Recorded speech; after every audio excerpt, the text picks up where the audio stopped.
She stole from the most dangerous man in the city to save her dying son. When he tracked her down, gun drawn and fury in his eyes, she shielded the boy behind her and waited for the end. But when their eyes met, the Mafia boss went completely silent because the child had his face. The champagne glasses caught the light like diamonds. Clara Rossi kept her head down, weaving through clusters of Manhattan's elite with a tray of hors d'oeuvres balanced on her palm. Her feet screamed in the borrowed heels. This was her third shift today: diner breakfast, retail afternoon, and now this glittering charity gala at the Meridian Hotel. "Excuse me, miss?" A woman in pearls snapped her fingers. "These are cold." Clara forced a smile. "I'll get you fresh ones right away, ma'am." As she turned, her phone buzzed in her apron pocket. She already knew what it was. Another text from Mount Sinai Hospital. Payment overdue. Leo's surgery date pending. Her son's face flashed through her mind. Those big brown eyes, the way he tried to smile through the pain. 8 years old and fighting a heart that was giving up on him. The surgery cost more than she'd make in 5 years. The insurance company had denied the claim twice. Some clause about pre-existing conditions. Clara blinked back tears and pushed through the kitchen doors. She had exactly $400 in her bank account. The surgery needed $50,000 as a down payment. In 6 days. "Clara." The catering manager grabbed her arm. "Table 12 needs service. Move." She grabbed a fresh tray of crab cakes and headed back into the ballroom. A jazz quartet played something smooth and expensive. Women draped in silk laughed at jokes that probably weren't funny. Men in tailored suits discussed stock portfolios and vacation homes. And then she saw him. Victor Morelli stood near the bar, surrounded by men in dark suits who looked like they'd break bones for fun. Everyone knew his name. Everyone knew what he was. The papers called him a businessman, but the streets called him something else. He owned half of Lower Manhattan: restaurants, shipping companies, construction firms. All of it clean on paper. All of it dirty underneath. He was younger than she expected, maybe early 40s, with sharp cheekbones and eyes that seemed to calculate everything they saw. A scar traced his left jawline, barely visible, but impossible to miss once you noticed it. Clara looked away quickly. People like him didn't notice people like her. She was serving table 9 when it happened. A woman in a red dress stood up too fast, her elbow catching Clara's tray. Crab cakes launched into the air. Clara stumbled backward, straight into something solid. Strong hands caught her shoulders. "Easy there." Victor Morelli's voice was quieter than she expected. Almost gentle. "I'm so sorry, sir." "I'm so sorry." Clara's face burned. She could feel every eye in the room on her. "It's fine." He steadied the tray in her hands. His fingers were covered in silver rings, one with a family crest, another with a black stone. No harm done. For just a second, their eyes met. His were gray, storm-colored, calculating. But something flickered there, something almost human. That's when Clara saw it. His suit jacket had fallen open when he caught her. A black leather wallet, stuffed thick, pressing against the inside pocket. The edge of what looked like a credit card gleamed gold. Her heart hammered. The thought came fast and ugly. That wallet could save Leo. She knew it was wrong. She knew it was criminal. But the text message from the hospital burned in her pocket like a brand. "Surgery date pending." "Thank you, sir." Her voice came out steady somehow. Professional. As Victor turned back to his associates, Clara let her hand drift. Just for a second. A brush against his jacket.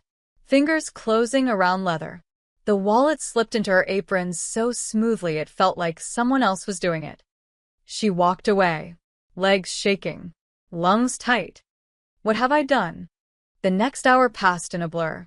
Clara served drinks with a smile plastered on her face, while her mind screamed. She'd stolen from Victor Morelli. Victor Morelli. The man who supposedly had a judge murdered for dismissing a case. The man who controlled the docks, the unions, the underground poker rings. She was dead. She was so dead. But Leo. Leo's face. his small hand in hers during the last hospital visit, when the doctor said they were running out of time. At 10:30, the lights flickered. Once. Twice. Then the doors burst open. NYP. Nobody move.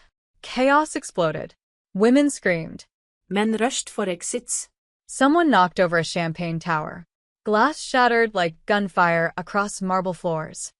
Clara froze, tray clutched to her chest. Officers poured in, guns drawn, shouting commands. She saw Victor across the room, perfectly calm while his associates scattered. He looked annoyed more than worried. This was her chance. Maybe her only chance. Clara ditched the tray and ran. She dodged through the kitchen, past shouting chefs and panicked servers. Out the service exit. Down 3 flights of stairs. Her lungs burned. The wallet felt like it weighed 1,000 pounds in her apron. She hit the street and kept running. Past the Meridian's golden awnings. Past confused doormen and idling taxis. Into the subway station on Lexington. She jumped a turnstile, added that crime to the list, and caught the 6th train just as the doors closed. Only when the train pulled away, watching the platform disappear into darkness, did Clara let herself breathe. She reached into her apron with trembling hands. The wallet was real. Heavy black leather, worn at the edges. Expensive. She opened it slowly, almost afraid to look. Cash.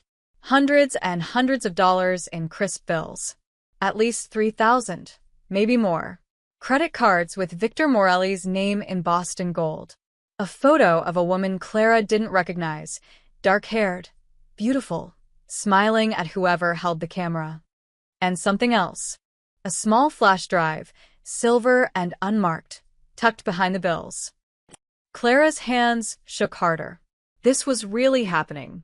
She didn't know that by morning, every criminal in the 5 boroughs would be looking for the waitress in the red apron. She didn't know that the flash drive in her possession could topple empires. All she knew was that tomorrow, she could finally take her son to a real doctor. And for tonight, that was enough. Victor Morelli stood at the floor-to-ceiling windows of his penthouse, watching the city lights blur into constellations below. The police raid had been a joke, a new district attorney trying to make headlines. His lawyers had him out in 40 minutes. Just another Tuesday night. He loosened his tie and reached for his phone to call his attorney. His hand went to his inside pocket. Empty. Victor Froned. He checked his other pockets. Nothing. He scanned the marble entryway where he'd tossed his keys. Not there either. Marco. His voice cut through the silence. His bodyguard appeared from the security room, built like a bulldozer in an expensive suit. Boss. My wallet. Did I leave in the car? I'll check, Marco spoke into his radio. A rapid exchange with the driver downstairs. He looked back at Victor, shaking his head. Not in the car, boss. You sure you had it at the gala? Victor's jaw tightened. He always had it. The wallet was custom leather, made in Milan, a gift from his father before the old man died. But more than sentimentality, it held. His blood went cold. The drive, he said quietly. The flash drive was in there. Marco's face drained of color. The offshore accounts. Everything. Victor's voice was deadly calm now, the way it always got before violence. Every shell corporation. Every politician on the payroll. Every judge. Every cop. Every wire transfer for the last 5 years. All of it on that drive. Jesus Christ, Marco ran a hand over his face. Could you have dropped it during the raid? I don't drop things. Victor moved to his desk, his mind working through the evening frame by frame. The speeches. The donations. The tedious conversations with society wives who wanted to feel dangerous by talking to him. Then, the girl. The waitress who'd stumbled into him. Dark hair pulled back. Tired eyes. Cheap shoes. He'd caught her, steadied the tray. She'd apologized profusely. And then she'd walked away. The security footage, Victor said. From the Meridian. Pull everything from the last 3 hours. Marco was already moving. I'll call our guy there. While Marco worked his phone, Victor poured himself 2 fingers of scotch. His hand was steady, but inside his chest, something he hadn't felt in years was beginning to coil. Fear. That flash drive was supposed to be insurance. Mutually assured destruction. If anyone ever moved against him, he'd release it all. Judges would go to prison. Senators would resign. Half the NYPD would be indicted. The city's power structure would collapse. But if it fell into the wrong hands, if someone sold it to the FBI or leaked it to the press, he wouldn't just lose his empire. He'd spend the rest of his life in a maximum security cell. If he even made it to trial, there were a dozen powerful men on that drive who'd rather see him dead than talking. Got it, Marco said, looking up from his laptop. Footage is coming through now. They watched in silence as the gala played out in black and white. Victor fast-forwarded through arrivals, through dinner service, through his own conversations with the mayor's chief of staff. Then he slowed the footage. There. 10:17 p.m. The woman in the red dress standing up. The collision. The waitress stumbling backward into him. Freeze it, Victor said. Marco paused the image. The waitress's face was partially visible, young, maybe late 20s, exhausted. But there was something else there too. A sharpness in her eyes. A calculation. Run it again. Slower. They watched frame by frame. Victor catching her shoulders. The tray steadying. Her thanking him. And there, so quick he'd nearly missed it, her hand drifting to his jacket. A practiced movement. Professional almost. She played me, Victor said softly. Something like admiration colored his voice before anger crushed it. Run facial recognition. I want her name, address, phone number, and everyone she's ever known. 30 minutes. On it, Marco made 3 calls in rapid succession, mobilizing the network. Ex-cops on Victor's payroll. Tech guys who could hack anything. Street soldiers who knew how to find people who didn't want to be found. Victor returned to the window, sipping his scotch. The city sprawled before him, his city. Every building, every street corner, every shadow. He'd built this empire from nothing. His father had run numbers and protection rackets. Victor had turned it into something sophisticated. Clean. Untouchable. Until tonight. He thought about the waitress's face. The tiredness in her eyes. She hadn't looked like a professional thief. She'd looked desperate, which made her either very stupid or very motivated. Boss, Marco's voice was tight. Got her. Victor turned from the window. Clara Rossi. 29 years old. Lives in Brooklyn. Works 3 jobs, diner, retail, and catering. No criminal record. Not even a parking ticket. Marco scrolled through the information. But here's the interesting part. Single mother. 1 kid. 8-year-old boy named Leo. Medical bills. Mountains of them. Kid's got a heart condition. Needs surgery. The hospital's been chasing her for payment. Marco looked up. She's broke, boss. Completely tapped out. Victor was quiet for a long moment. So the waitress was a mother. A desperate mother who'd seen an opportunity and taken it. She probably thought the wallet just had cash. She had no idea what else she'd stolen. A dress, Victor said. Marco rattled off a street in a rundown part of Brooklyn. The kind of neighborhood where people minded their business and didn't call the cops. Send a team. I want her brought in alive. No mess, no attention. Just bring her to me. What about the kid? Victor's jaw tightened. He thought of the photo in his wallet. Lucia, laughing in the sunlight. That was a different life. A different version of himself. Leave the kid out of it. This is between me and her. Marco nodded and left to organize the pickup. Victor remained at the window, watching the city that was about to become very dangerous for one desperate waitress. She'd stolen from him. Worse, she'd stolen the one thing that could destroy everything he'd built. He should be furious. He should be planning her death. But something nagged at him. That exhausted face. Those calculating eyes. The mention of a sick child.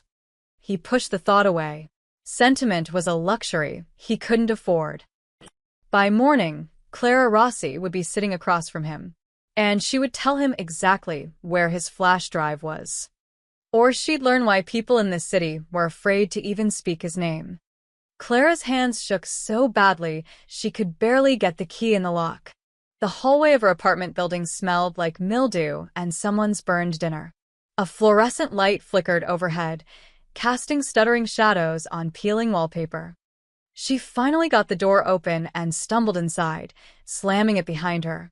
Her heart was still racing from the subway ride, every stop feeling like an eternity. Every face that looked her way felt like an accusation. Mana. The small voice cut through her panic. Clara dropped her bag and rushed to the bedroom. Leo was sitting up in bed, his SpongeBob sheets tangled around his thin legs. His face was pale, dark circles under eyes that looked too big for his small face. He'd been sleeping when she left for the gala. She'd hoped he'd sleep through the night. Hey, baby, Clara sat on the edge of his bed, smoothing his dark hair back. Why are you awake? My chest hurts again, his voice was so small.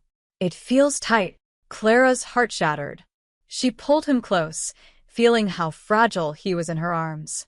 When had he gotten so thin? I know, sweetheart. I know. But Mama's going to fix it.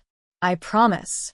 She held him until his breathing evened out, until he fell back asleep against her shoulder. Then she gently laid him down, tucking the blankets around him. She pressed a kiss to his forehead. His skin was too warm. In the kitchen, Clara leaned against the counter and finally let herself look at what she'd done. The wallet sat on the chipped formica like a coiled snake. Black leather. Expensive. Damning. Her apartment was a studio with a curtain separating Leo's bed from the rest of the space. The paint was peeling. The radiator clanked. The window faced a brick wall. But it was home. It was safe. It was all she could afford. Until now. Clara opened the wallet with trembling fingers. She counted the cash slowly. $3,200. More money than she'd seen in one place in years. With her catering pay from tonight, she'd have almost $4,000 total. It still wasn't enough for the surgery down payment, but it was enough to get Leo into a better hospital. Enough to see a real specialist. Enough to buy time. She looked at the credit cards. Victor Morelli's name glinted in the streetlight coming through the window. She couldn't use those. That would be traceable. Stupid. The photo caught her eye again. The beautiful dark-haired woman, frozen in a moment of joy. Who was she? A wife? A girlfriend? The frame was worn at the edges like Victor looked at it often. Clara felt a stab of guilt. She'd stolen someone's wallet. Someone's money. Not just anyone, a dangerous man. A criminal. But still. The woman in the photo looked kind. Happy. Stop it, Clara told herself. He's a mobster. He's probably killed people. This money is probably dirty anyway. But her hands still shook as she set the photo aside. The flash drive rolled out from between the bills. Small. Silver. Unmarked. Clara picked it up, turning it over in her fingers. What was on it? Business files? Tax documents? Rich people kept everything digital now. She thought about plugging it into her ancient laptop, but exhaustion crashed over her like a wave. It didn't matter what was on it. Some corporate thing. She'd throw it away tomorrow. Clara walked to the corner where the floorboard was loose, the spot where she hid her emergency cash, all $60 of it. She pried it up and placed the wallet inside, covering it again. Then she stacked Leo's toy box over it. Hidden. Safe. For now. She stood and looked around the apartment. Medical bills were stacked on the counter. Dozens of them, all stamped with red past due notices.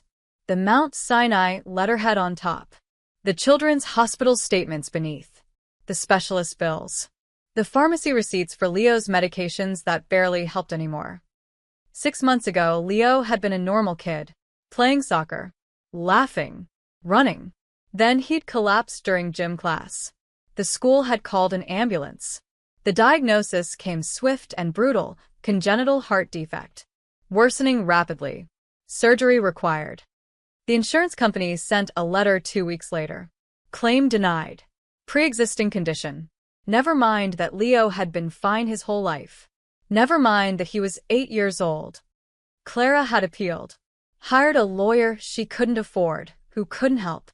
Taken on a third job. Sold everything she owned that had any value. Her mother's jewelry. Her car. The TV. Everything. It wasn't enough. It would never be enough. Until tonight. She walked back to Leo's bedside and watched him sleep. His chest rose and fell in shallow movements. Sometimes he made little gasping sounds that terrified her. The doctors said he had weeks, maybe a month, before the defect became critical. "Tomorrow, baby," Clara whispered, stroking his hair. "Tomorrow we get you help. Real help." She meant it. First thing in the morning, she'd take him to Manhattan pediatric specialists. She'd seen their commercials.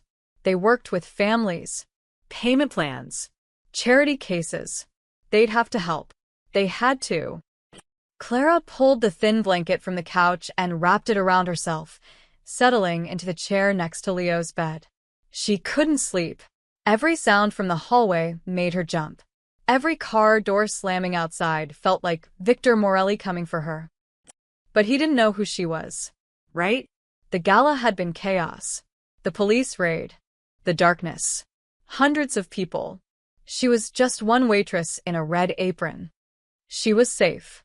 "Please let us be safe." Outside, 3 blocks away, a black SUV pulled to a stop. Marco checked the address on his phone, then looked up at Clara's building. He radioed the team. "Target location confirmed. Everyone in position. We move at dawn." Victor hadn't slept. He stood in his underground office, a room that didn't officially exist, buried beneath one of his legitimate shipping warehouses in Red Hook. Concrete walls. No windows. A place where problems got solved. Marco entered with a tablet and 2 other men, Carlo and Dimitri. Both ex-military. Both loyal. Both comfortable with violence when needed. "We have everything," Marco said, pulling up the file. Clara Rossi. Born in Queens. Father unknown. Mother died when she was 16. Raised her younger sister Lucia until... He paused. "Until what?" Victor's voice was sharp. "Until Lucia died. 7 years ago. Car explosion in the Bronx." Something cold moved through Victor's chest. "Show me a picture of the sister."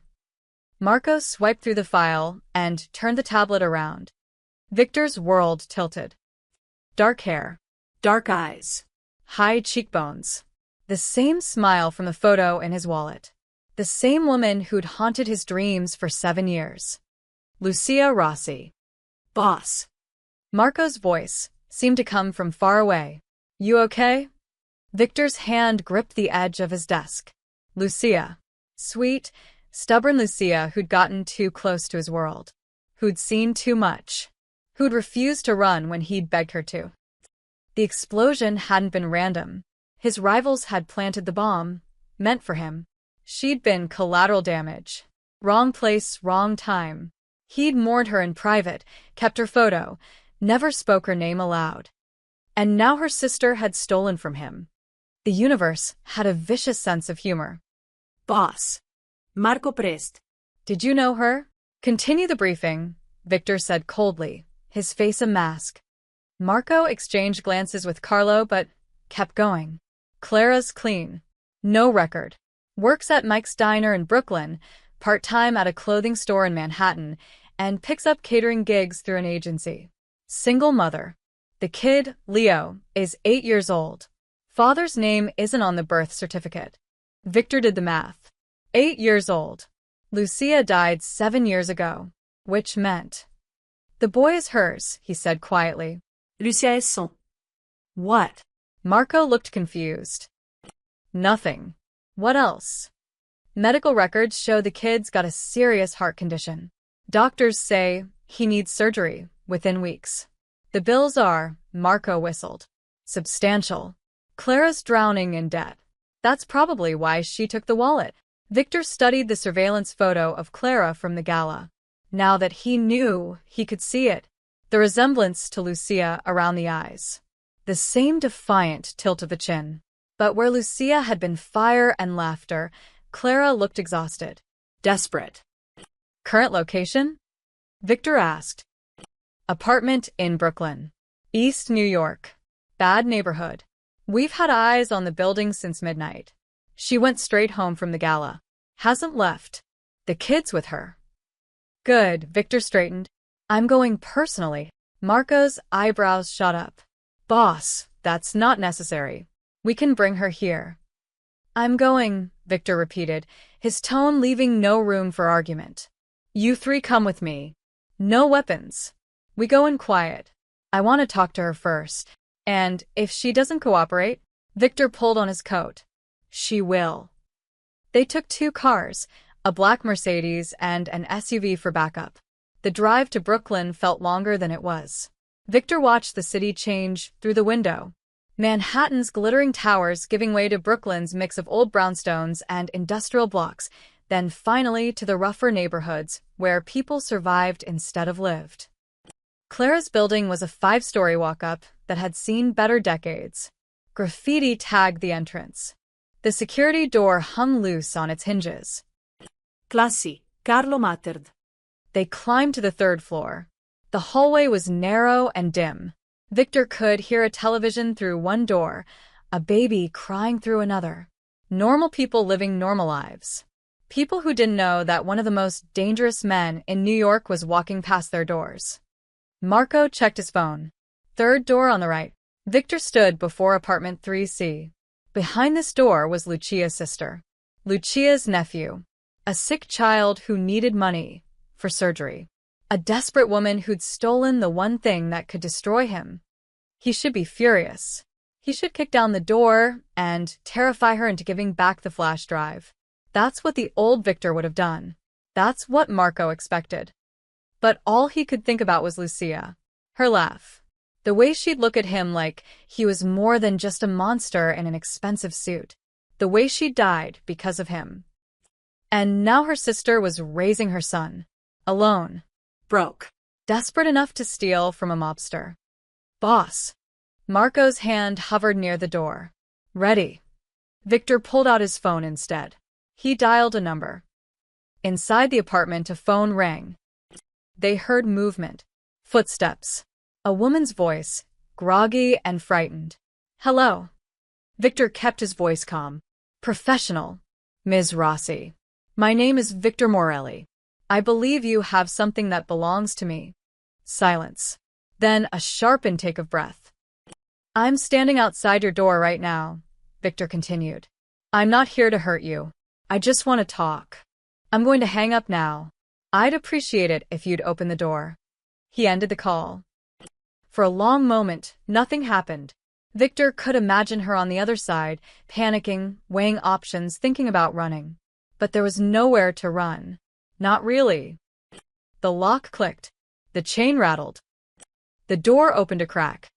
Clara Rossi stood there in yesterday's clothes, her dark hair messy, her eyes wide with terror. But there was something else there too. The same stubborn defiance he'd seen in Lucia. Behind her, he could hear a child coughing. Weak, painful sounds. Their eyes met. Victor saw the moment she recognized him. Saw the fear spike. Saw her instinctively move to block the doorway, protecting her son, even though she knew it was hopeless. Ms. Rossi, Victor said quietly. We need to talk about that wallet. Clara's legs nearly gave out. Victor Morelli. In her hallway. At her door. This couldn't be happening. Please, she whispered. Please, my son is sick. I needed. I know about your son. Victor's voice was surprisingly calm. Not angry. Not threatening. Almost. Gentle? May I come in? Every instinct screamed at her to slam the door. But what would that accomplish? He'd found her. This was always going to happen. She'd stolen from a man who owned half of New York City. Clara stepped back, opening the door wider. Victor entered, followed by 3 large men who made her tiny apartment feel even smaller. Their eyes swept the space, cataloging exits, threats, Details. Professional. Terrifying. Nga. Leo's voice came from the bedroom area. Who's there?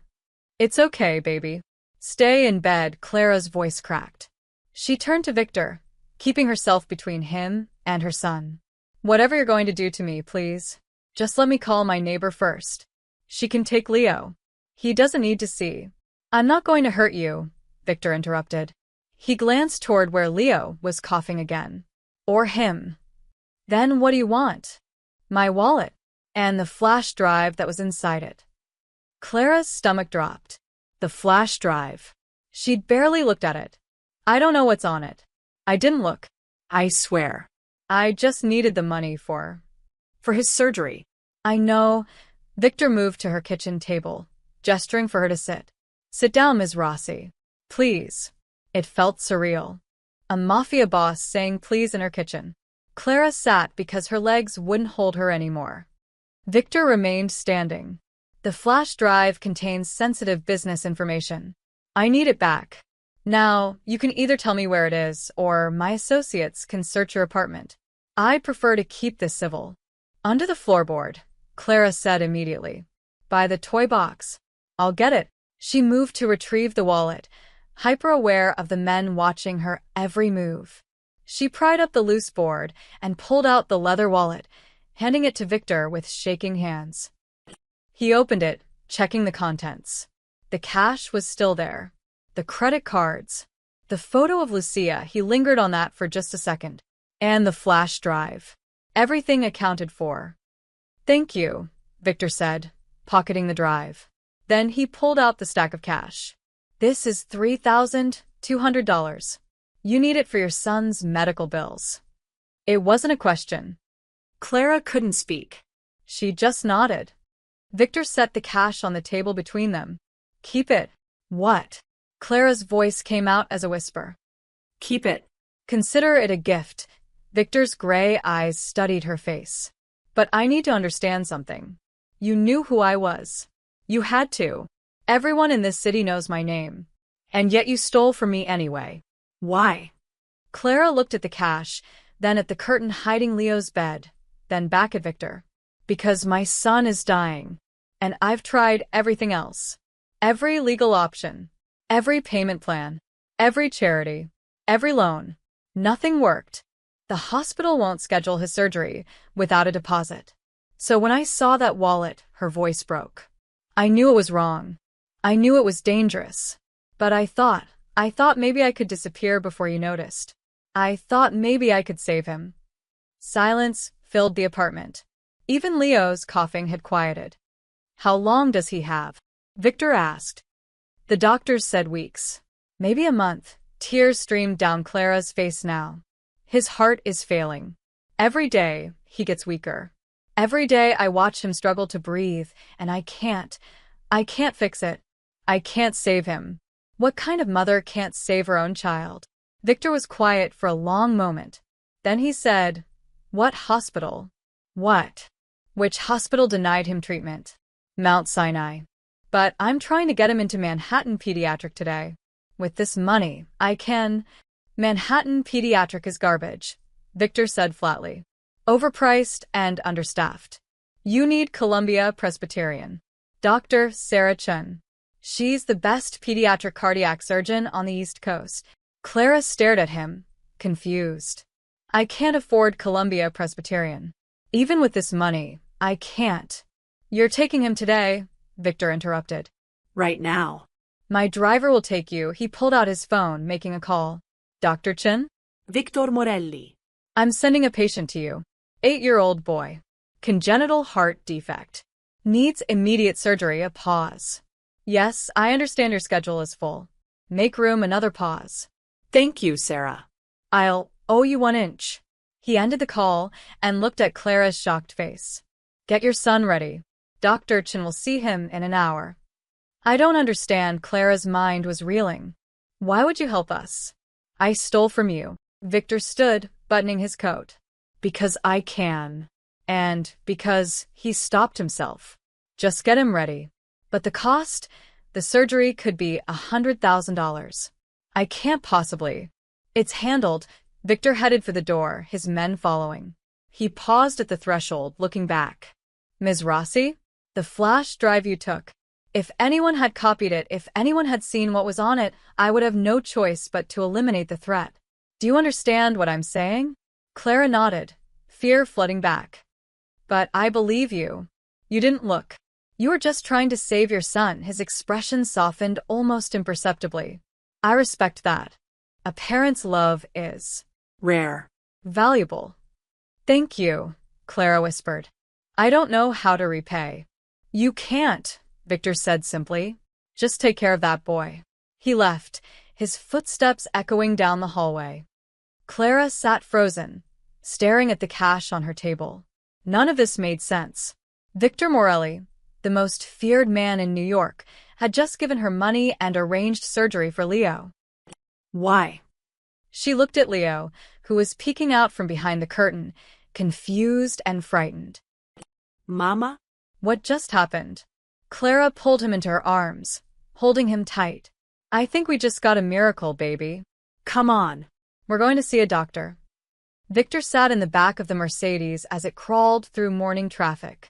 He hadn't said a word since leaving Clara's apartment. Marco kept glancing at him in the rearview mirror, clearly confused but smart enough to stay quiet. The flash drive burned in Victor's pocket. He should feel relieved. The threat was contained. His empire was safe. Everything could go back to normal. But nothing felt normal. Take me to the office, Victor said finally. I need to review something. 20 minutes later, they were back in the underground office. Victor dismissed everyone except Marco. He needed answers, and Marco was the only one he trusted with certain truths. Pull up everything on Clara Rossi again, Victor ordered. And this time I want details on the sister. Lucia. Everything. Marco's fingers flew across the keyboard. You knew her, didn't you, boss? Victor didn't answer. He didn't need to. Marco had been with him for 15 years.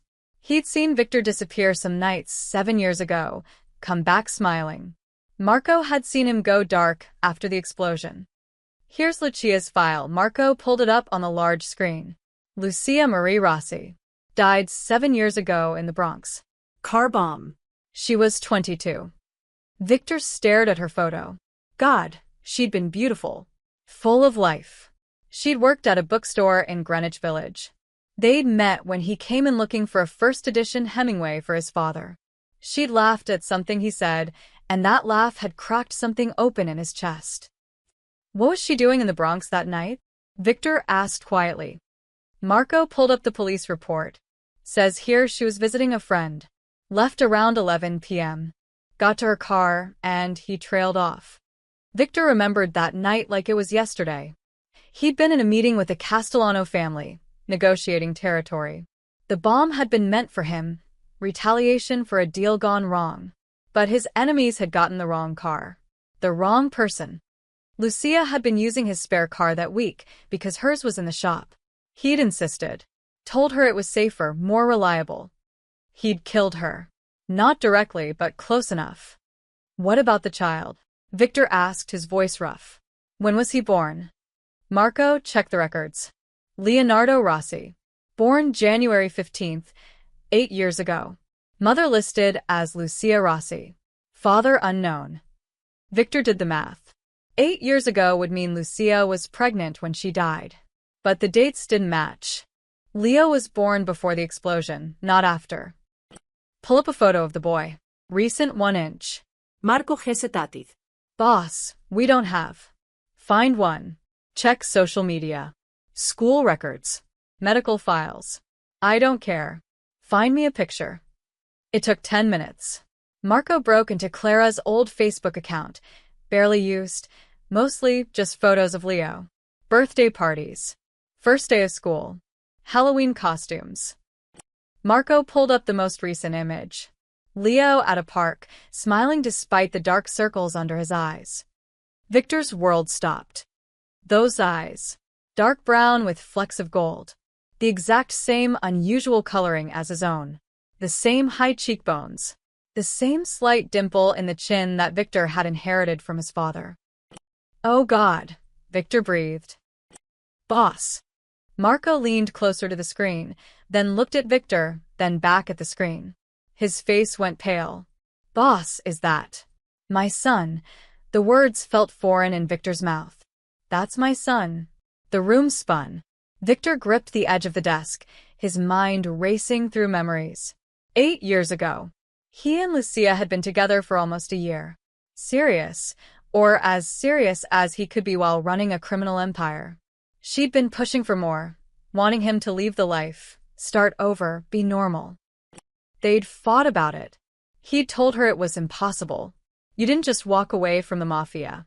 She'd left his penthouse crying, saying she needed time to think. That was the last real conversation they'd had. She'd stopped returning his calls. Avoided him for weeks. He'd thought she'd finally wised up, realized he was too dangerous, too damaged. He'd never known she was pregnant. And then the bomb. The funeral he couldn't attend. The guilt that had eaten him alive for 7 years. She never told you, Marco said quietly. She must have found out after we fought. After she decided to leave, Victor's voice was hollow. She kept him secret to protect him. From me. From this life. And Clara's been raising him since Lucia died. Victor looked at the photo again. His son. His son was dying of a heart condition. His son was sleeping in a rundown apartment in Brooklyn. His son had been suffering while Victor lived in luxury, completely unaware. The surgery Dr. Chen is doing, Victor said. I want updates every hour. I want the best recovery care. Private room. Around-the-clock nurses. Whatever he needs. Of course, boss. But Marco's expression was conflicted. What are you going to do? About Clara. About the boy. I don't know. Victor pulled out his wallet, looking at Lucia's photo again. She was smiling, holding the camera herself, arm extended. He'd taken his own version of the same shot that day. They'd laughed about it. Had she already known? When this photo was taken, had she already been carrying his child? Run a DNA test, Victor said. Discreetly. Get a sample from the boy during the surgery prep. I need to be sure. And if it comes back positive. Victor stood, walking to the wall of windows that overlooked the warehouse floor. His empire, built on violence and fear and blood money. Everything Lucia had hated. Everything she'd wanted him to leave behind. She'd given up her life to keep their son away from this world. And now Clara was doing the same, working 3 jobs, drowning in debt, desperate enough to steal from a mobster. Both sisters sacrificing everything to protect the boy. If it's positive, Victor said slowly, then everything changes. Boss, think about this carefully. If word gets out that you have a son, your enemies will target him. The kid's been safe all these years because nobody knew. If you claim him now, I know the risks. Victor's jaw tightened. But I can't just walk away. Not now. Not knowing. So, what's the plan? Victor turned from the window. First, we make sure he survives the surgery. Then he paused, uncertainty flickering across his face, an expression Marco had never seen before. Then I figure out how to tell Clara that I'm not just the man she stole from. I'm Leo's father. Clara had never seen a hospital like this. Columbia Presbyterian was all gleaming floors and quiet efficiency. No overcrowded waiting rooms. No 3-hour delays. Dr. Chen had examined Leo immediately, ordered tests, and scheduled surgery for the next morning. It's aggressive, Dr. Chen had said, but necessary. His heart is weaker than I'd like. We need to move fast. Now it was midnight, and Leo was sleeping in a private room that looked more like a hotel than a hospital. Clara sat by his bed, watching his chest rise and fall with the help of monitors and IVs. The surgery was in 8 hours. She should feel relieved. Grateful. But all she felt was suspicious. Victor Morelli didn't do charity. Men like him didn't help waitresses out of kindness. There had to be an angle. A reason. Something he wanted beyond just his flash drive back. The way he'd looked at her, like he was seeing a ghost. The way he'd paused at Lucia's photo. The careful questions about Leo. Clara's stomach churned. She pulled out her phone, and did something she should have done years ago. She searched Victor Morelli relationship history. The results were sparse. A few society page photos with various women at galas. Nothing serious. Nothing recent. But then she found an older article from 8 years ago, a gossip column mentioning mysterious absences and speculation about Victor's personal life becoming surprisingly domestic. 8 years ago, when Lucia had been alive. Clara's hands shook as she searched deeper. She found nothing concrete, but the timing. The way Victor had looked at Lucia's photo. No, it couldn't be. Her phone buzzed. Unknown number. Her heart seized. Hello. Ms. Rossi. It's Victor Morelli. I need to speak with you. Tonight. It's midnight. My son is sleeping and well protected. I have 2 of my men stationed outside his room. No one will harm him. Victor's voice was tense. There's something you need to know. Something about your sister. Clara's blood went cold. What about Lucia? Not over the phone. There's an unused wing of the hospital, floor 7. Room 712. Come alone. The line went dead. Clara looked at Leo, peaceful in sleep for the first time in weeks. The monitors beeped steadily. A nurse sat just outside the door. He was safe here. Safer than he'd ever been. She had to know. Floor 7 was dark and quiet, still under renovation. Clara's footsteps echoed on unfinished floors. Room 712 was at the end of the hallway, a bare space with paint tarps and equipment. Victor stood by the window, looking out at the city lights. His bodyguard, Marco, stood by the door. When Clara entered, Marco stepped outside, closing the door behind him. You wanted to talk about Lucia, Clara said, her voice harder than she felt. Talk. Victor turned to face her. In the dim light, he looked tired, almost vulnerable. How much did your sister tell you about her life? About who she was seeing before she died? Not much. Lucia was private. She'd moved out by then, had her own place in the village. We'd grown apart a bit. Clara's throat tightened. She'd call sometimes, but she was always vague about her personal life. Said she was seeing someone, but it was complicated. It was me. The words hung in the air like smoke. Clara felt the world tilt. What? Your sister and I were together for almost a year. I loved her. Victor's voice cracked slightly on the last word. She wanted me to leave this life. I told her I couldn't. We fought. She left. And then. The bomb. Clara's voice was a whisper. The bomb was meant for you. Yes. Rage flooded through Clara so fast she couldn't breathe. You killed her. Your world killed her. She died because of you. I know. Victor's face was stone, but his eyes betrayed him. I've lived with that guilt every day for 7 years. I never knew. He stopped, collecting himself. Did she ever tell you she was pregnant? The room spun. Clara grabbed the wall for support. What? Did she tell you she was pregnant before she died? No. No, Clara's mind raced. She just showed up at my door one day with a baby. Said the father was gone. Said she needed help. I took them in. I didn't ask questions because Lucia looked so scared, so desperate. And then 6 months later, the explosion. She never said who the father was. Never. I assumed it was some guy who'd abandoned her. Clara's voice rose. Are you telling me, are you saying? I'm saying I need to know if Leo is my son. Clara's hand flew up, slapping Victor across the face. Hard. The sound cracked through the empty room. Marco burst through the door, gun drawn. Victor held up a hand, stopping him. It's fine. Leave us. Marco hesitated, then retreated. Clara was shaking with fury and fear, and something she couldn't name. You don't get to claim him. You don't get to walk into our lives and... I already ran a DNA test. Victor's voice was quiet. Dr. Chun took a sample during Leo's intake exam. The results came back an hour ago. Clara's legs gave out. She sank against the wall. No. He's mine, Clara. Leo is my son. No. No. Lucia kept him away from you, for a reason.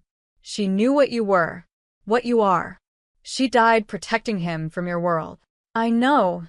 Victor moved closer, kneeling down to her eye level. And I've spent the last hour trying to figure out what the hell I'm supposed to do with that information. Because, you're right. My world is poison. It's violence and death and corruption. Everything Lucia hated. Everything that killed her. So leave us alone. Tears streamed down Clara's face. Just pay for the surgery and disappear. Let Leo grow up normal. Safe. I can't. Victor's voice broke. I didn't know he existed until today. But now that I do, now that I've seen his face, seen him suffering, I can't walk away. He's my son, Clara. My only child. The only piece of Lucia I have left. You don't have any piece of her.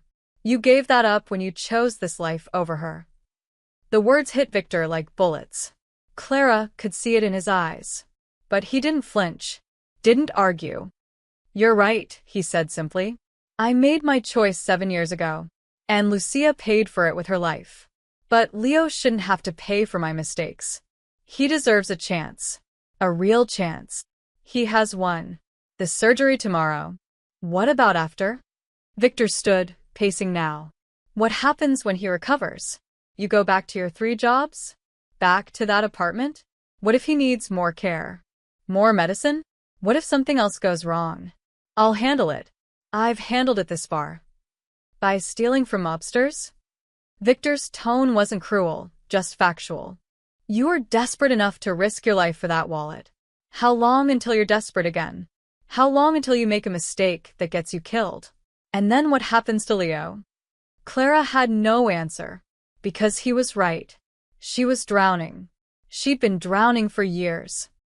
Let me help, Victor said softly. Not as a mobster. As his father. I can give him everything he needs. Security. Education. Healthcare. A future. In exchange for what? You want custody? Visitation rights? You want to turn him into what? A Mafia prince? No, Victor's voice was firm. I want to keep him safe. That's all. I don't need him to know who I am. I don't need to be in his life, publicly. But I can protect him from the shadows. Make sure he never wants for anything.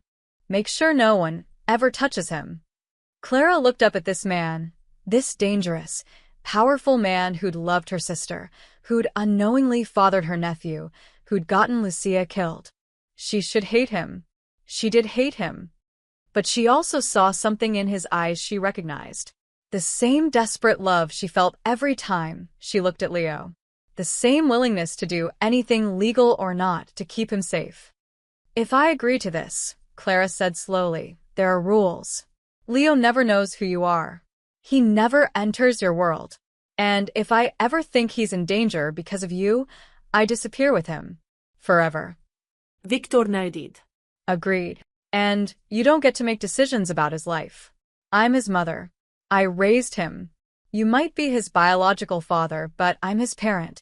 I understand. Clara stood on shaky legs. Then help us. But from a distance. Be the anonymous benefactor. Nothing more. That's all I want. They stood in that empty hospital room, 2 people bound by a dead woman and a sick child, making an impossible bargain.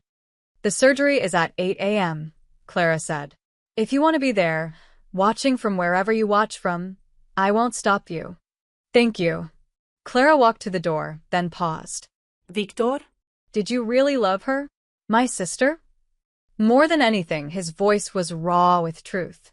She was the only good thing in my life. And I destroyed her.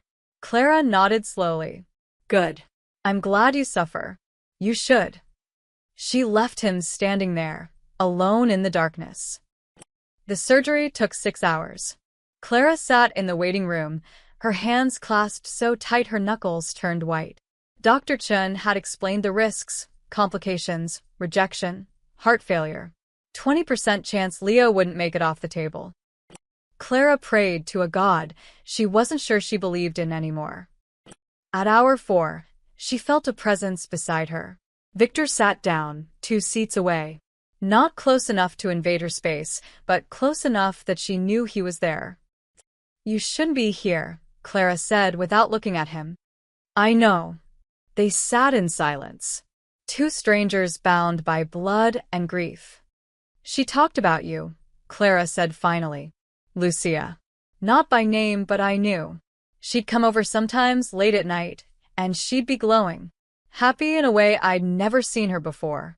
She said she'd met someone who made her feel alive, who saw past the surface to who she really was. Victor's jaw tightened, but he said nothing. Then it changed. She got scared. Said her boyfriend was involved in things she couldn't ignore anymore. Said she had to make a choice, love him as he was or walk away. Clara's voice cracked. She chose to walk away. And then she found out she was pregnant. Why didn't she tell me? Victor's voice was barely a whisper. Because she knew you'd try to protect them.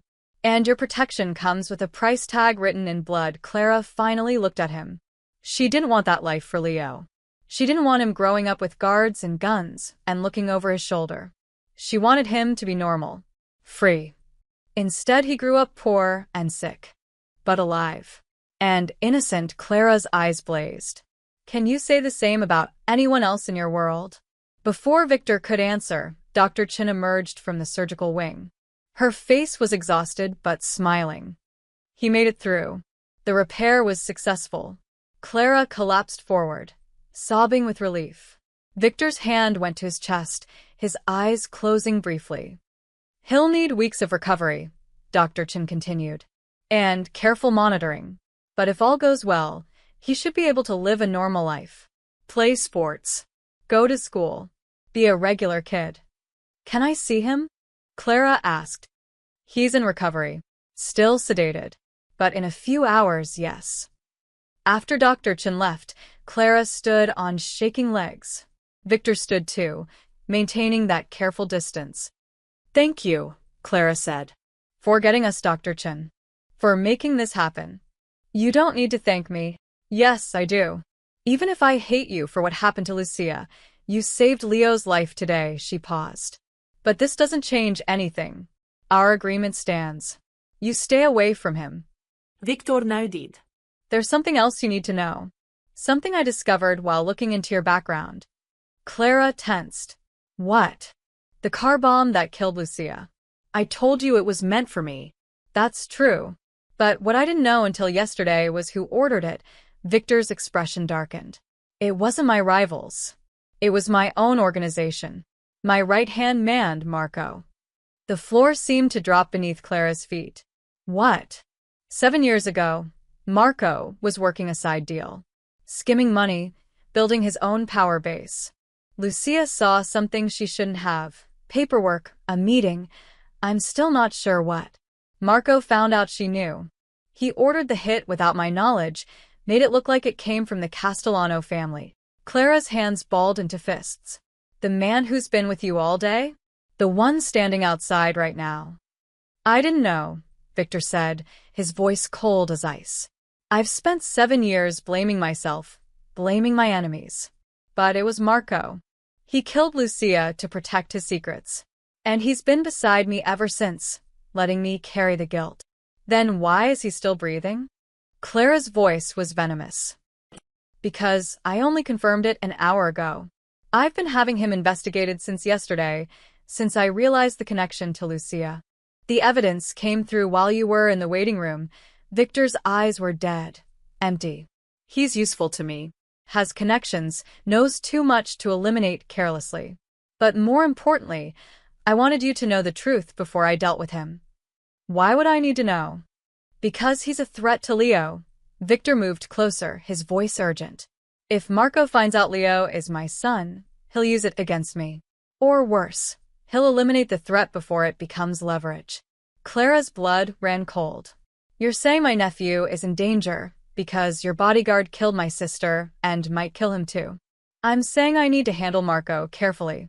Tonight. Before he figures out why I'm really here, Victor pulled out his phone, showing her a photo. This is Marcus Santos, ex-Special Forces. He'll be posted outside Leo's room starting now. He's loyal only to me, and he doesn't know Marco. Trust no one else. Not the regular security. Not hospital staff you don't recognize. Only Marcus. Clara looked at the photo, a hard-faced man with alert eyes. This was insane. Her nephew had just survived heart surgery, and now she was being told he needed protection from a mobster's betrayal. I want out, Clara said desperately. I want to take Leo and disappear. New city. New names. Away from all of this. You can't run from Marco. He has resources, connections across the country. If I eliminate him, his allies will come looking for answers. They'll find you. Victor's voice was firm. The only way to keep Leo safe is to deal with Marco properly. Make it look like an accident or a business decision. Then clean house. Remove anyone else who might connect Leo to me. How long will that take? Days. Maybe a week. Victor's expression softened slightly. I need you to trust me.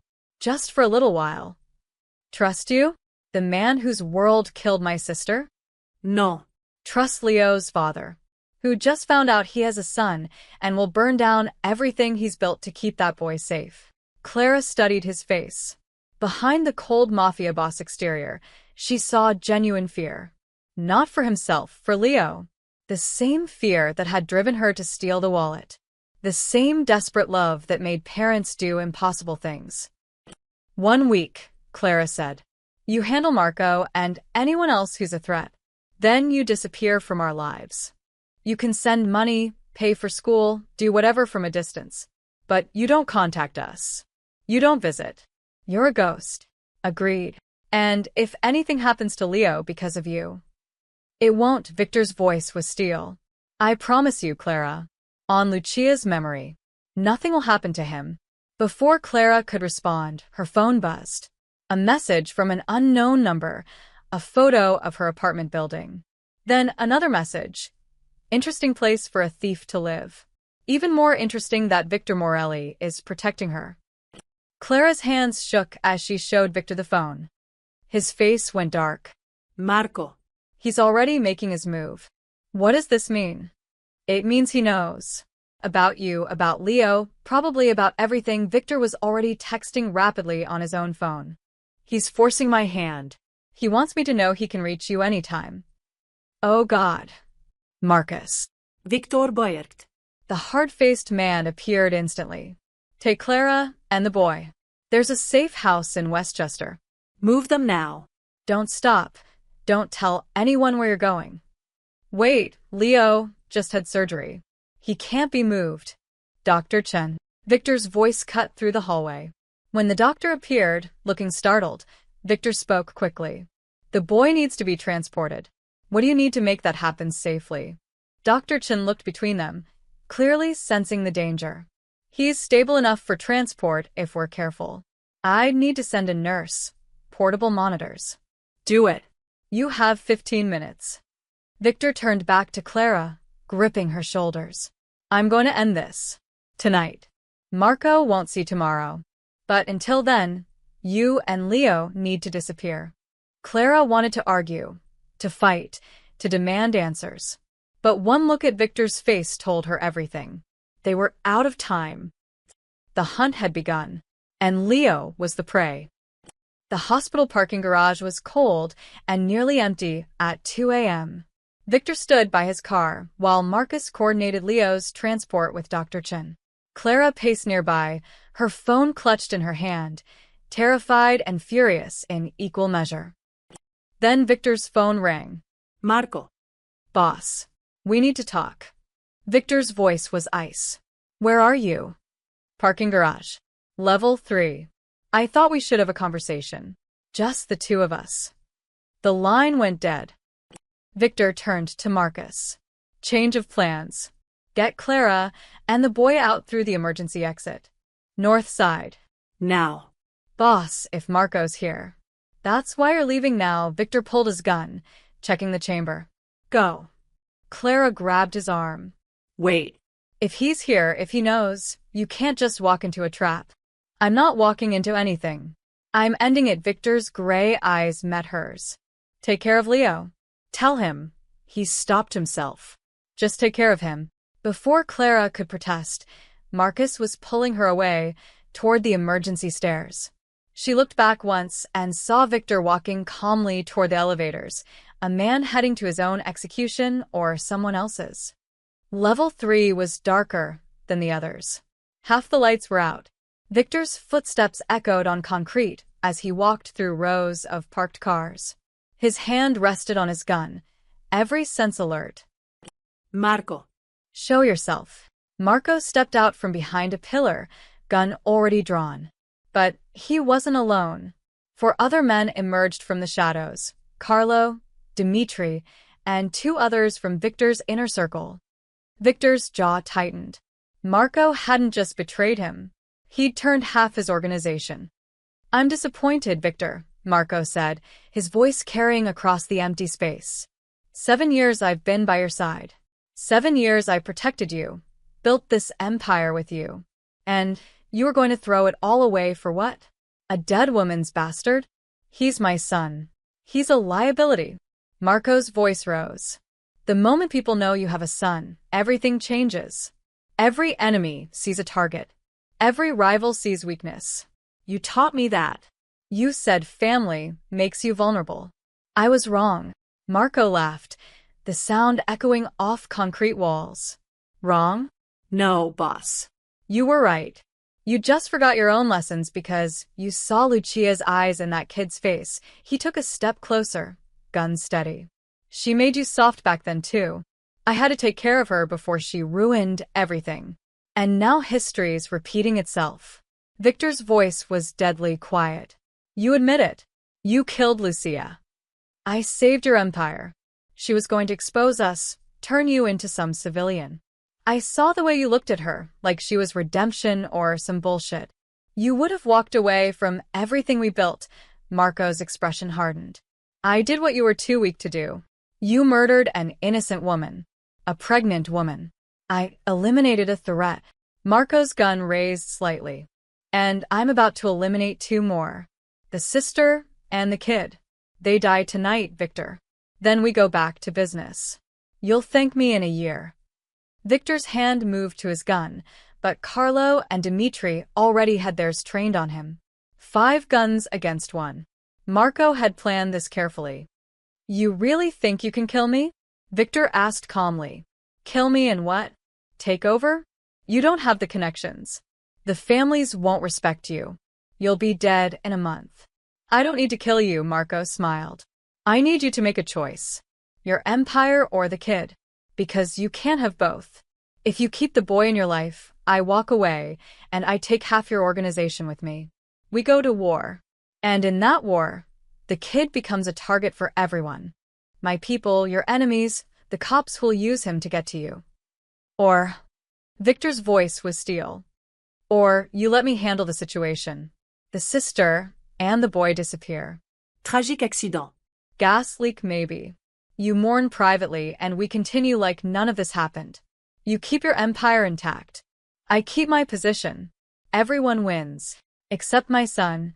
He was never really yours anyway. Marco's tone was almost sympathetic. You didn't raise him. You didn't know him. He's just a ghost of a woman you couldn't save. Let him go, Victor. Choose the empire. For a long moment, silence filled the parking garage. Victor stood perfectly still, 5 guns pointed at him, Marco's ultimatum hanging in the air. Then Victor smiled. Cold and dangerous. You made one mistake, Marco. What's that? You assumed I came here alone. The gunshot came from above. A sniper's bullet caught Carlo in the shoulder, spinning him around. Dimitri dove for cover as more shots rang out from the upper levels, Marcus's backup team, positioned before Victor ever entered the garage.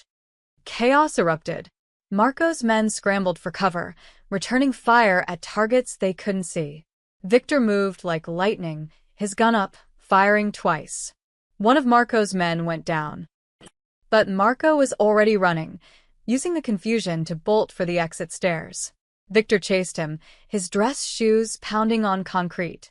They crashed through the stairwell door, Marco firing blind behind him. A bullet sparked off the metal railing inches from Victor's head.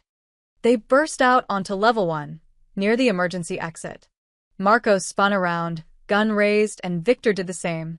They stood 15 feet apart, both breathing hard, both with fingers on triggers. You don't want to do this, Marco said. 7 years, Victor. We're brothers. Brothers don't kill innocent women. Brothers don't threaten children. That child is going to destroy you, just like Lucia would have. Then I'll be destroyed. Victor's aim never wavered. But he lives. That's not negotiable. Then you've chosen. Marco's finger tightened on the trigger. 2 shots rang out simultaneously. Marco stumbled backward, a red bloom spreading across his chest. He looked down in surprise, then up at Victor, who stood unharmed. A miss. In 7 years, Marco had never missed. But fear made people sloppy. Marco collapsed against a car, sliding down to sit on the cold concrete. Blood pooled beneath him. Victor walked over slowly, gun still raised. He looked down at the man who'd been his right hand, his friend, his brother in all but blood. The man who'd murdered Lucia. You were right about one thing, Victor said quietly. Family makes you vulnerable. But it also makes you stronger than you've ever been. Because when you have something real to protect, you don't hesitate. You don't miss. Marco coughed, blood on his lips. The others. They'll still come for him. Let them try. Victor's voice was cold certainty. I'll bury anyone who touches my son. Marco's eyes glazed over. His last breath rattled out into the empty garage. Victor stood there for a long moment, looking at the body of the man who'd shaped his empire and destroyed his chance at redemption 7 years ago. Then he pulled out his phone. It's done. Bring them back. Boss, you sure that's wise? Marcus's voice crackled through. There's still cleanup. Bring them back. Now. Victor walked out of the parking garage into the cold night air. Behind him, his men were already moving into position, making Marco's death look like gang violence, tying up loose ends. The empire was secure. The threat was eliminated. But as Victor stood under the flickering streetlight, he felt no victory, just exhaustion, and the weight of one more body added to the count, one more sin that could never be forgiven. A black SUV pulled up. Marcus got out, then opened the back door. Clara emerged, her eyes immediately finding Victor, searching for blood, for injury, for confirmation that he was still standing. It's over, Victor said simply. Marco's dead. The others scattered. You're safe. Clara's knees buckled with relief. Marcus caught her arm, steadying her. And Leo? Victor asked.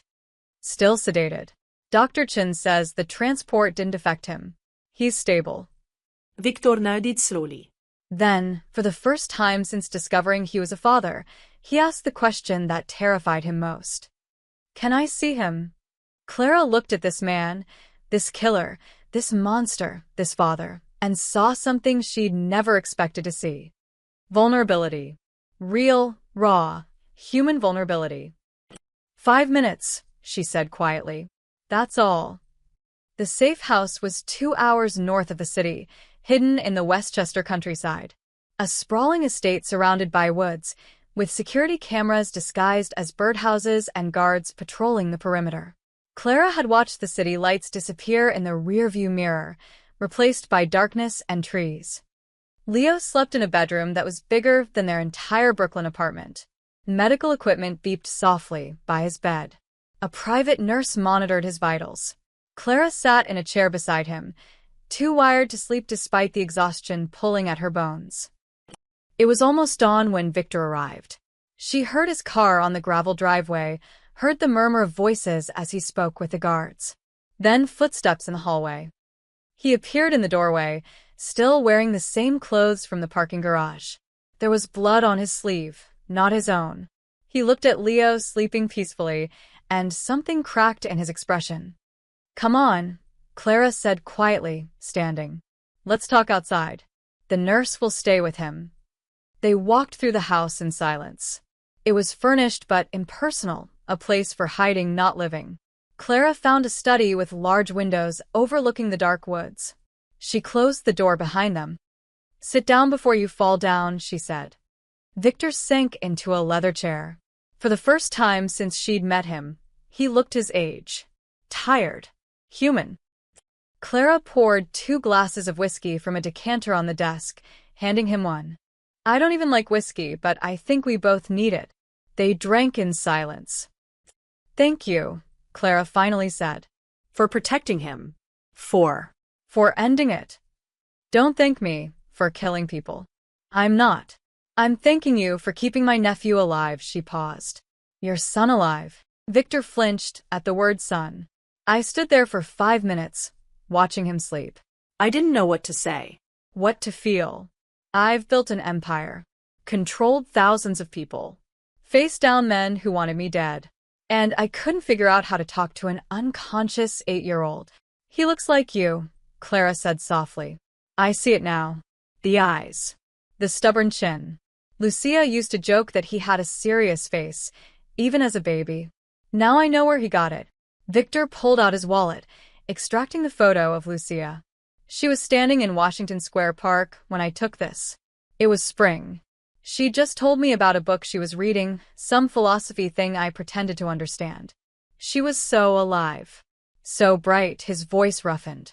I would have given up everything for her, if she'd just asked one more time. But she didn't ask. She walked away. Because she knew I'd never actually do it. Leave the life, I mean.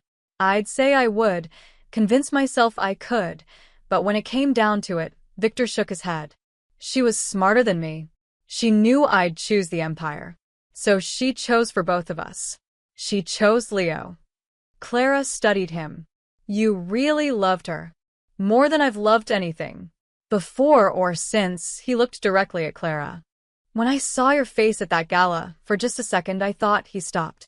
It doesn't matter what I thought. You thought she'd come back somehow. That's why you helped us. Not just because of Leo. Because I reminded you of her. Victor didn't deny it. You have her courage. That desperate bravery that makes you do insane things to protect the people you love. She stole my heart. You stole my wallet, a ghost of a smile. Apparently it runs in the family.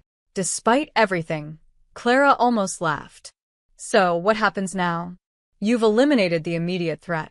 But you said it yourself, if people know Leo exists, he becomes a target. Your enemies, your rivals, everyone. Which is why no one can know. Victor set down his glass. The DNA test I ran was done privately. The doctor who processed it is on my payroll and extremely loyal. Marcus doesn't know Leo's connection to me. He just knows to protect you both. Dr. Chin thinks I'm helping you out of charity. Marco's dead, and the few men who might have suspected are being reassigned to less sensitive positions. You're covering it up. Erasing the connection. I'm protecting him the only way I know how. Victor leaned forward. Here's what I'm proposing. You and Leo stay here for 2 weeks, until he's strong enough to travel. Then I relocate you. New city. New identities. Clean background, good schools, a trust fund that pays out monthly but can't be traced back to me. You become Clara Martinez, or whatever name you choose. Leo grows up normal, safe, free. And you? I stay in New York. Run my empire. And every month, Marcus, who will be your primary security contact, sends me a report. Photos, school grades, doctor's appointments. I watch from a distance. A ghost, like you said. Clara's throat tightened. Leo will ask questions eventually. About who's paying for everything. About why we suddenly have money. Tell him the truth. Tell him his mother had a life insurance policy you didn't know about. Tell him anything except who I am. Victor's voice was firm. He can never know about me, Clara. Because if he knows, he might want to find me. And if he finds me, he enters this world. I won't let that happen. But you're his father. Don't you want? What I want doesn't matter. Victor stood, walking to the window. Dawn was breaking over the trees, soft pink light touching the shadows. I want to teach him to throw a baseball. I want to help with homework and scare off bullies and walk him down the aisle someday. I want everything normal fathers get. Then why? Because normal fathers don't have enemies who bomb cars. Normal fathers don't run criminal empires. Normal fathers don't have blood on their hands. Victor turned to face her. Lucia died because of me. I won't let Leo die too. Even if it means he never knows I exist. The pain in his voice was so raw that Clara had to look away. She thought about Lucia's final months, the fear in her eyes, the way she'd constantly check the windows, jump at unexpected sounds. Lucia had known what Victor's world meant. She'd chosen to protect Leo from it, even if it meant raising him alone. Now Clara had to make the same choice. "Okay," she said quietly. "We disappear. New city, new names. You stay away." But she held up a hand as Victor started to speak. "If Leo ever asks about his father, if he's old enough and mature enough to handle the truth, I get to decide whether to tell him." Not you. "Me." Victor was silent for a long moment. "And if you decide to tell him? Then I'll deal with the consequences.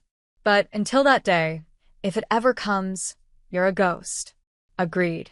Clara walked to the door, then paused. Victor? "The flash drive you were so worried about. What was on it?" "Evidence. Against everyone I've ever done business with.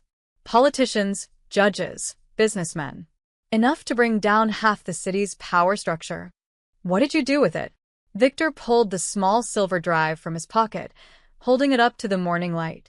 "I'm going to destroy it. Every file, every piece of evidence. It was insurance, but insurance has costs.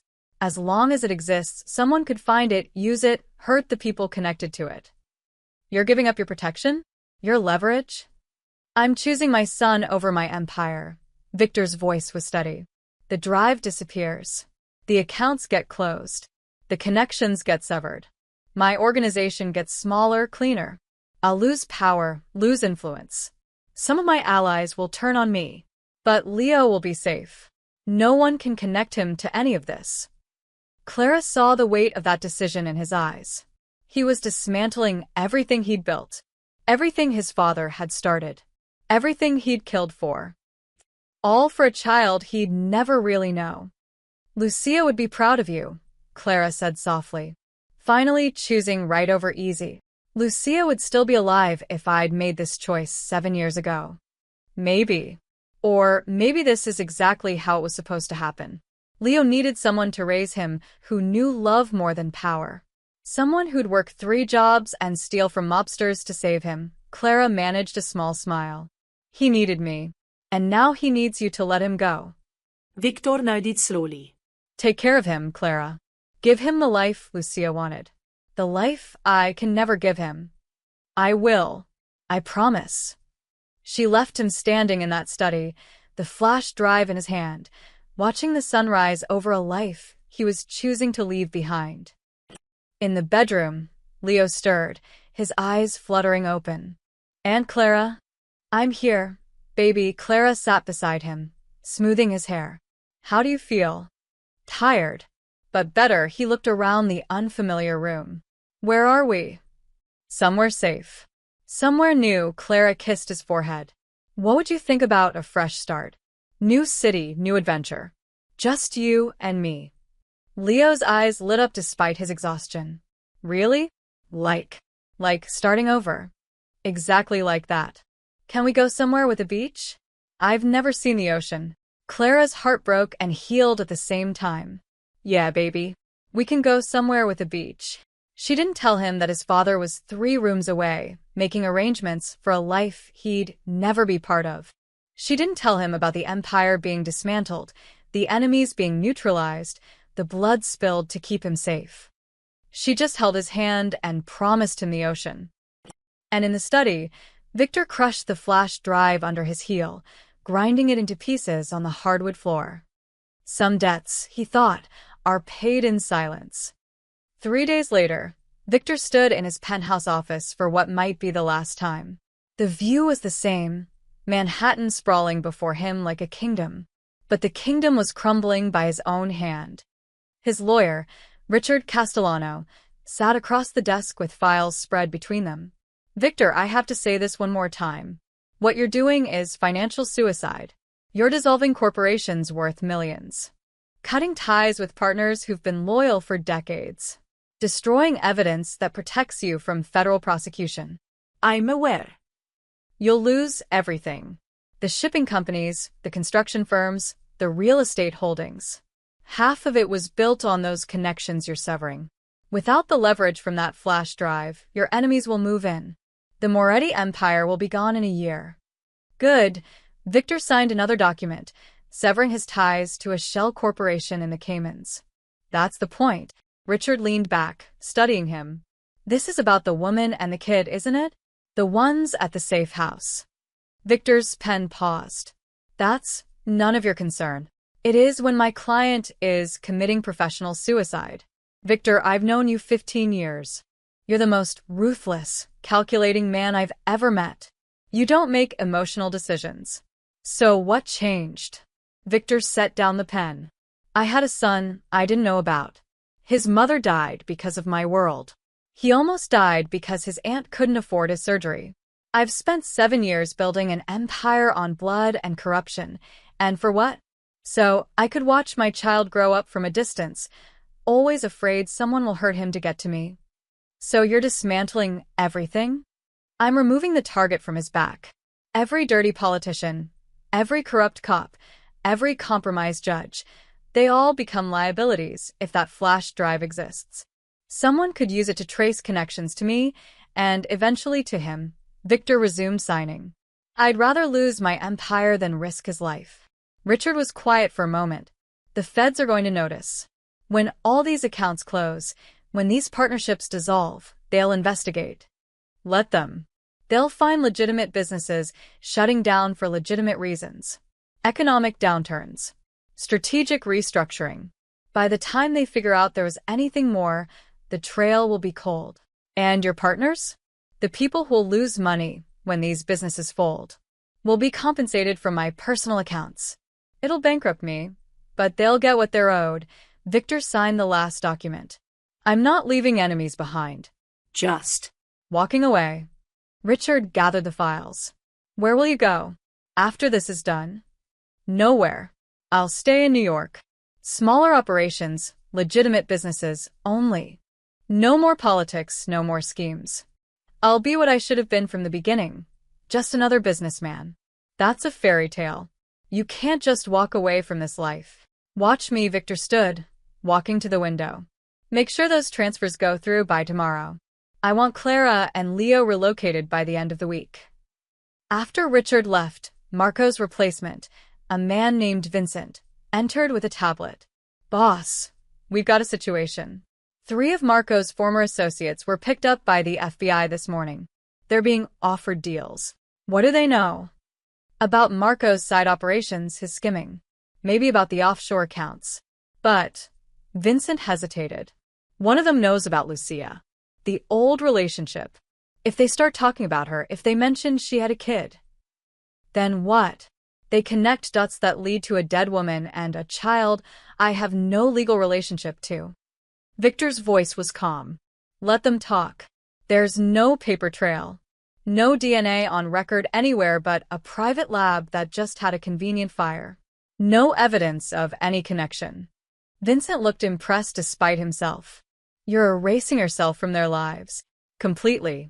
By Friday, Clara and Leo will be Clara and Leo Martinez, living in San Diego. New social security numbers, new birth certificates, new history. A tragic backstory about an abusive ex-husband they fled from, complete with restraining orders that explain why they left New York. Victor pulled up a file on his phone. She'll work as a hospital administrator. Leo will attend a private school on a scholarship from a nonprofit that I don't officially control. They'll have a house near the beach. Normal lives. And you. I'll have monthly reports. Photos from a distance. That's all. That's not enough. For a father, that's not nearly enough. Victor's jaw tightened. It has to be. His phone buzzed. A text from Marcus. Kid's asking about you. Says he wants to thank the man who helped his aunt. Victor's chest constricted. Leo was awake, recovering, getting stronger. And he wanted to say thank you. A simple gesture that meant everything and nothing. Victor typed back. Tell him it was my pleasure. Tell him to take care of his aunt. Tell him. He deleted the message. Started again. Tell him nothing. I was never there. He hit send. That evening, Victor visited the safe house one last time. He didn't go inside. Just sat in his car at the edge of the property, watching through the windows. He could see Clara in the kitchen making dinner. See Leo on the couch, looking pale but animated, talking about something that made Clara laugh. A normal family moment, the kind Victor would never have with them. Marcus appeared at the car window, tapping gently. Victor rolled it down. They're ready to move on Friday. Everything's arranged. San Diego PD has been briefed about the abusive ex situation. They'll keep an eye out, make sure the family feels protected. Marcus paused. Clara wants to say goodbye. She thinks you deserve that. No, Victor's voice was firm. Clean break. It's better this way. Boss, with respect, you're making a massive sacrifice for people who'll never know the full extent of it. Don't you want some acknowledgement? Some closure? Victor watched Clara ruffle Leo's hair, watched the boy grin up at her. I don't deserve closure. I deserve exactly what I'm getting. A life spent knowing I did one thing right, even if no one knows I did it. That's a lonely way to live. I've been lonely for 7 years. This is just. More honest about it. Marcus nodded slowly. The reports will come through me. Monthly updates, photos from a distance. Nothing that could be traced back to you. Good. And Marcus? After you get them settled, I want you to stay in San Diego. Permanent assignement. Watch over them. Different surveillance teams rotating so nothing looks suspicious, but you're the constant. If anything, and I mean anything, threatens them, you handle it. And if I need backup, you'll have unlimited resources. Whatever it takes to keep them safe. Victor's voice was steel wrapped in velvet.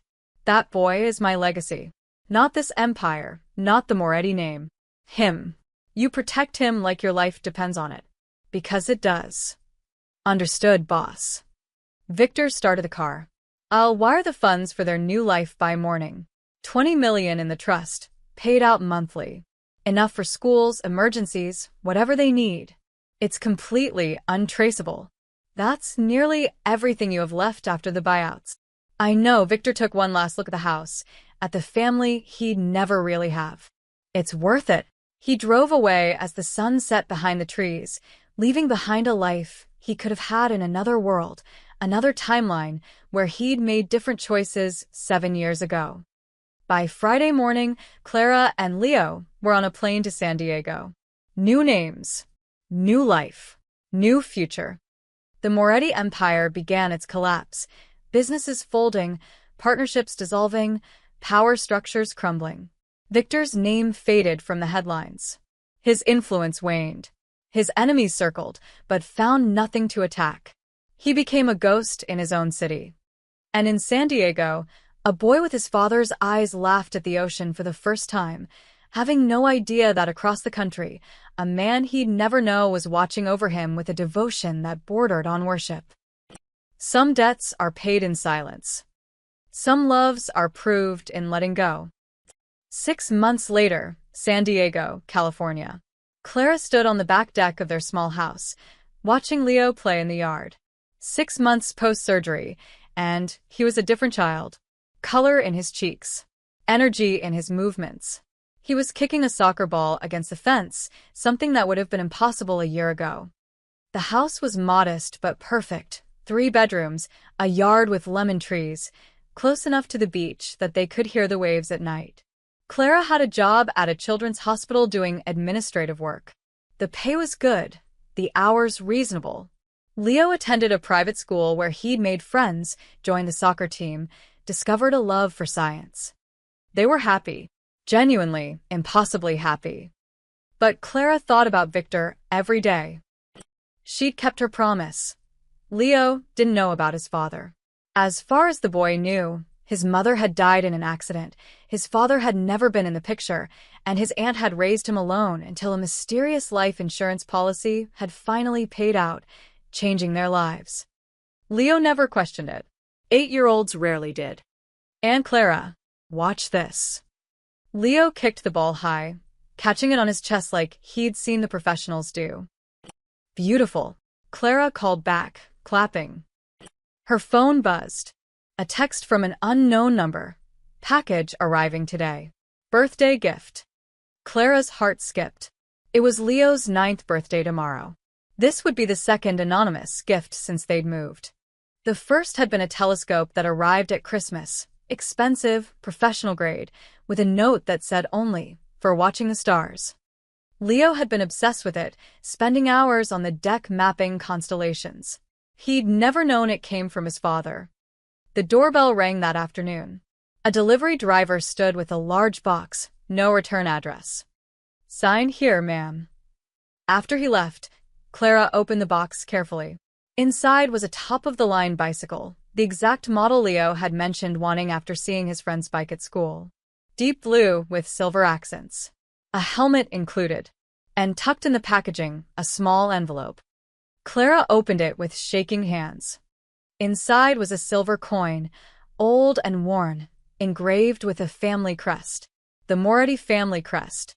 And beneath it, a handwritten note in Victor's precise script. For his 9th year, may he ride faster than I ever could toward a better life. A friend.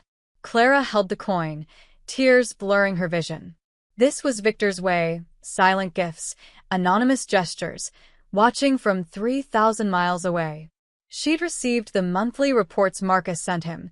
She'd found out about that arrangement through a carefully worded conversation. Photos of Leo at school, report cards, doctor's appointments. Victor knew everything and nothing. He knew Leo's favorite subject was science. But he'd never hear Leo explain his volcano project. He knew Leo had made the soccer team, but he'd never watch him play. He knew Leo was thriving, but he'd never hold him. It was the cruelest kind of love, complete and utterly self-sacrificing. That night, New York City. Victor sat in his apartment, much smaller than the penthouse, in a quieter neighborhood. The Moretti empire was gone. He owned 3 legitimate businesses now, a restaurant, a bookstore, and a small construction company. Nothing glamorous. Nothing that attracted attention. He'd lost 90% of his wealth. Most of his former associates had drifted away or turned hostile when the power evaporated. The FBI had investigated, found nothing actionable, and moved on to bigger targets. Victor Morelli had become unremarkable, invisible, exactly what he'd intended. His phone lit up with Marcus's monthly report. He opened it like he always did, with hands that trembled slightly, an eagerness he couldn't suppress. Photos. Leo blowing out 9 candles on a birthday cake. Leo with his new bike, grinning like Christmas morning. Leo at a soccer game, mid-kick, completely focused. Leo reading a book on marine biology, his father's serious expression on his young face. And one photo that made Victor's breath catch. Leo standing on the beach at sunset, arms spread wide, face tilted toward the sky in pure joy. Victor stared at that photo for a long time. His son. Happy. Healthy. Free. Everything he'd given up his empire for, captured in a single image. His phone rang. Marcus. "Boss, sorry, Victor." Marcus still struggled with the transition. "Just wanted to confirm the bike arrived." "The kid loves it. Rode it for 3 hours straight." "Good." Victor's voice was rough. "And he's doing well?" "Really? He's thriving. Straight A's, lots of friends, no health issues since the surgery." Clara's happy too. She met someone actually. Teacher at Leo's school. Nothing serious yet, but it's nice seeing her smile. Victor's chest tightened. Clara deserved happiness. Deserved someone who could be present, be real, be there in the daylight instead of the shadows. "That's good," he managed. "She deserves that. What about you, Victor? You deserve something too." "I have what I need." After the call ended, Victor walked to his window. The city stretched before him, smaller from this viewpoint, but still familiar. Still home. He'd lost his empire, but gained something more valuable, the knowledge that somewhere in California, his son was living the life Lucia had dreamed of. Safe. Normal. Untouched by the violence and corruption that had defined Victor's world. Some men built kingdoms. Some men conquered cities. Victor had done both and found them worthless compared to a single photo of a boy on a beach, arms spread wide, embracing a future his father would never share. His phone buzzed once more. Another message from the unknown number, Clara's burner phone. He loves the bike. Thank you. For this and everything. Lucia would be proud of who you've become. Victor stared at those words until they blurred. Lucia would be proud. Maybe. Or maybe she'd say he was 7 years too late. Either way, he'd never know. He typed back. Tell him happy birthday from a friend. Tell him to ride safe. Tell him. He deleted it. Started again. You're welcome. Keep him safe. He hit send, then added the number to his blocked list. Clean break. No more communication. It was too tempting, too dangerous to maintain even this thread of connection.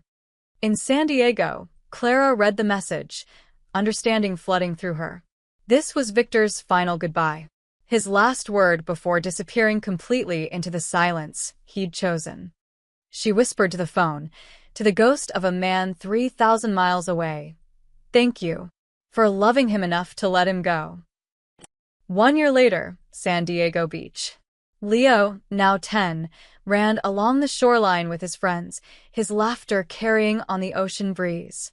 Clara sat on a blanket, watching him, her heart full in a way she'd never thought possible after losing Lucia. She pulled out her wallet, looking at the old photo of her sister. Then she pulled out something else, the silver coin with the Moretti crest. She'd kept it hidden, a secret reminder of the sacrifice that had given them this life. Someday, when Leo was older, 18, maybe 20, she'd tell him the truth. About Victor. About the empire dismantled. About a father who'd loved him enough to become a stranger. But not today. Today, Leo was just a boy playing on a beach, his biggest worry whether he'd make the advanced soccer team next year. And 3,000 miles away, Victor Moretti sat in a small bookstore he now owned, arranging books and helping customers, living a quiet life that would have bewildered the man he'd been a year ago. On his desk, visible only to him, was a single photo, Leo at 9, arms spread wide on a beach, embracing a future his father had bought with everything he'd ever built. It was enough. It had to be enough. Victor picked up the photo, pressed it to his heart for just a moment, then locked it away in a drawer. Some loves are proven not in presence, but in absence. Some fathers protect their children not by staying close, but by staying away. And some men find redemption not in what they gain, but in what they willingly lose. Victor Morelli had once owned a city. Now he owned nothing but the knowledge that somewhere under the California sun, his son was free. And in the arithmetic of love and sacrifice that made him the richest man alive. He smiled, a real smile, rare and genuine, and returned to his quiet life, carrying a secret that would die with him. Because some stories end not with reunion, but with letting go. And sometimes, that's the happiest ending of all. The end.